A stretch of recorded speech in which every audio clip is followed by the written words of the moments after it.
All right, we gotta have a bit of a discussion about off-season tropical cyclones. Because remember that subtropical cyclone from January? Yeah, the NHC has now officially declared it to be a subtropical cyclone upon review. So this means a few things.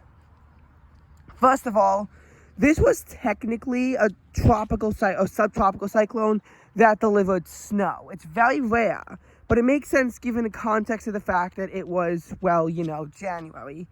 Up to 4.5 inches of snow fell in parts of Massachusetts, with around 1 inch of snow falling in the city of Boston. So, not a lot of snow, but notable as to how it came from a subtropical cyclone and what the hell was even doing it to begin with, as well as the fact that it was some snow and a very non-snowy winter for much of the Northeast. And also the fact that it's how warm it was in January and how it was even amplified by the fact that there was a tropical cyclone moving around there. Now, this subtropical cyclone means a few things. First of all, 2023 obviously had an off-season hurricane. To me, this almost seems like a bit more of an extension to the 2022 hurricane season, and I'll tell you why. Basically, hurricane seasons are defined by year. But when you look at the actual season, June to November, it really makes you think, there's 5 months you get a preseason hurricane, and only 1 month where you get a postseason hurricane. And in my opinion, it's not really balanced. Hurricane Alex 2016 was another example, and there will be a lot of comparisons to that, but really that's more so off the remnants of the 2015 hurricane season than the start of the 2016 season. The waters, whatever warmth there was in the waters, was actually based off the remnant warmth from when the oceans were really warm in 2015. See, the oceans usually get warmest in like late August and early September, and they usually at their coldest in like late February or early March. So whatever warmth they had in the waters was actually because of the remnants of the previous hurricane season, which again is very interesting. So again, it seems more like the remnants of the 2022 season, and the closest tropical cyclone to the storm that it'll be at was a 2022 storm, not a 2023 storm. However, because it was discovered late, it will probably be declared subtropical storm 1 or something like that. We'll have to see what it's called. It could be called the January subtropical storm. It will not be given the name Arlene. That's for sure. Arlene will be a pretty seasonal time for Tropical Storm Arlene. It will not be in January. But now I have to have a bit of a discussion about off-season hurricanes, because this is very rare to see a January storm. The storm formed on January 16th and it dissipated on January 17th. Not subtropical for very long, but nonetheless was subtropical. Now, the last time we saw a January tropical cyclone was actually in 2016 with Hurricane Alex, I think January 12th to 17th. That was a Category 1 hurricane that formed unusually far north and east considering the time of year that it formed in. It literally formed in like the northeast Atlantic Ocean, north of 30 degrees north and east of 30 degrees east, and it actually affected the Azores and killed one person there. So that's unusual, and I'm surprised to know that it didn't actually drop any snow there. Very surprising. And then the fact that the Northeast gets slammed by a major blizzard within a week just kind of emphasizes how weird this was. You also had Hurricane Pally going on in the Central Pacific while all this was unfolding. So you actually had a January Pacific and Atlantic tropical cyclone, which you pretty much don't see. Nonetheless, there were only a few other tropical cyclones in January. There were subtropical storms. I think a subtropical storm in 1951, maybe a fully tropical storm in 1978, or maybe I got the two confused. There was also a hurricane in early January of 1938. And also the extension of Hurricane Alice of 1954 that actually extended to 1955. It was actually called Alice because it wasn't discovered until 1955, and it maintained hurricane strength into the new year. In addition, Hurricane Alice caused over $600,000 in damage without adjusting for inflation. Then, Tropical Storm Zeta, which just hung around the Atlantic from 2005 again into the first week of 2006. Both storms formed on December 30th and dissipated on the 6th of January. So, again, you see how these are pretty much on the tails of the season, and that's kind of why. I mean, I get it because of the years, but realistically, the hurricane year should go from March 1st to February 28th or /29th, in my opinion, mainly because of, again, how the water temperature cycle works. So this is still really feeding off the remnants of the 2022 season. By the way, 2022 was the first season since 2014 to not have a preseason tropical cyclone. In 2021, we saw a tropical storm Ana form on May 22nd. It just stayed out to sea and didn't really do anything, but it did form. 2020, we saw Tropical Storm Arthur form on May 16th, skirting the Carolina coast, causing $100,000 in damage in the state of Florida. Tropical Storm Bertha, which actually caused a rocket ship to have to delay launch, made landfall in the Carolinas on May 27th, caused the death of another $100,000 in damage between Florida and the Carolinas. 2019 saw Subtropical Storm Andrea, I think, also on May 22nd. Tropical Storm Alberto formed in 2018 on May 25th. It was actually a little bit interesting to see, would 2018 have a preseason storm given how long it had to wait, but we did see Alberto. Alberto actually caused 18 deaths, 10 in Cuba and 8 in the U.S., in an area spanning from Florida to the Carolinas. Alberto also caused $125 million in damage, which made it the costliest preseason tropical cyclone in history, although it was not the deadliest. 2017 saw Tropical Storm Arlene form on the 19th of April, one of only 3 April tropical cyclones. We'll discuss that as well. 2016 saw the aforementioned Alex. It also saw Tropical Storm Bonnie form on May 27th. This caused a few deaths and a couple $100,000 in damage, as just kind of skirted along the Carolina coast.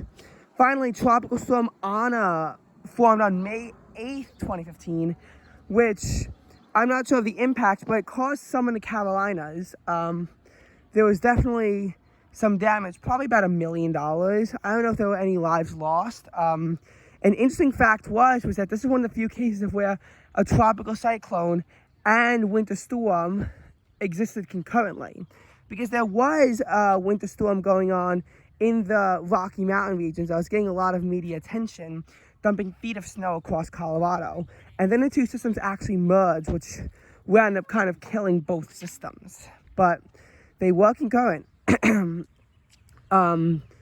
By the way, seeing these storms concurrent is not unusual.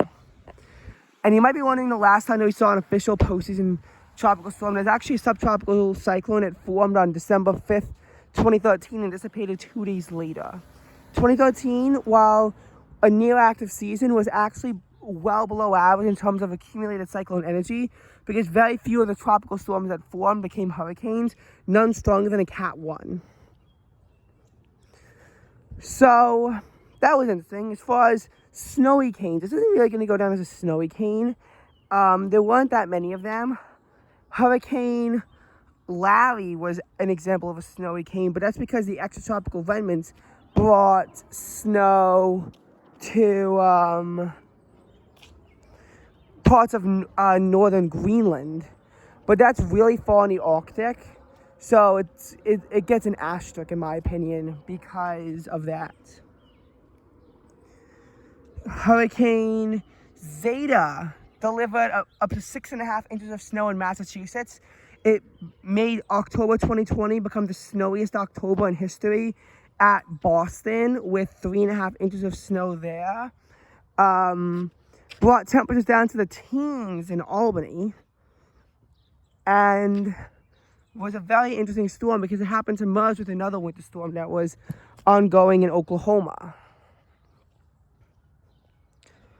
Another one is Hurricane Sandy. This made October 2012 the snowiest October in history at Mount LeConte. It was a very famous example of a snowy cane because of how much snow it brought to the Appalachians. It actually brought feet of snow there.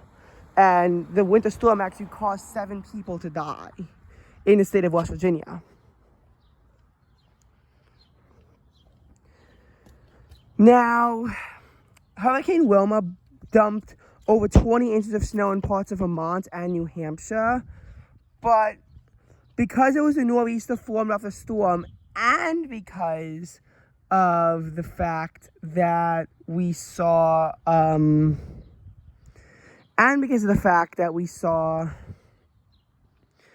this being in the mountains, this also gets a bit of an asterisk. We know the 1804 snow hurricane dumped lots of snow to New England, and there was also a hurricane from the 60s that brought snow. Many of these are late season storms that happen to bring snow. Hurricane Nicole was actually an example of a tropical storm and blizzard existing concurrently. Blizzard bringing record November snow to North Dakota, and the hurricane socking Florida, causing $1 billion in damage and actually causing 6 deaths across the state. But Hurricane Nicole itself did not bring any snow impacts. Temps were actually hanging on to the upper 60s and even low 70s across the Northeast when it struck, although it would bring cold air in its wake. So in its wake, it would bring cold air. And again, this isn't really going to go down as like a snowy tropical cyclone. We're not really going to remember this storm for very long, and it will not be a very significant storm of 2023.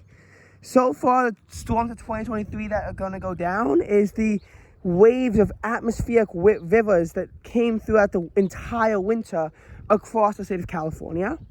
We are also going to remember maybe the tornado outbreak that occurred on January 12th. We are probably going to remember that ice storm in late January and early February across the deep south that also gave way to that historic but quick Arctic blast across the Northeast on February 3rd and 4th. It was a quick Arctic blast, but it was historic, and it broke many records while it occurred. It also caused over $1 billion in damage. Then we're going to remember the series of storms that not only hammered California with a blizzard, but then brought a series of snow impacts to the Midwest, then later a derecho to the Southeast as part of the same complex. It also brought, just the only real snow to New York City the winter in late February. That's what I'm going to be remembered. Then probably we're going to remember the big storm in early March, especially given how it broke low pressure records in Kentucky. We're probably also going to then remember the 2 tornado outbreaks that railed the U.S. at the end of March. But that's really all that is that we're going to remember. There were many records broken as a result of this winter. Least snow on record in New York City, in Baltimore, Elkins, West Virginia, Bridgeport, Connecticut, Oswego, New York. While it was one of the snowiest winters, one of the wettest winters across much of the western U.S. Snowiest winter also in Duluth, Minnesota. We're going to see records for, the wettest 24-hour period in Oakland that was set this winter. We're going to remember how ice slip in Bridgeport set February warm temperature records, how across the entire New York metro, January was the warmest on record.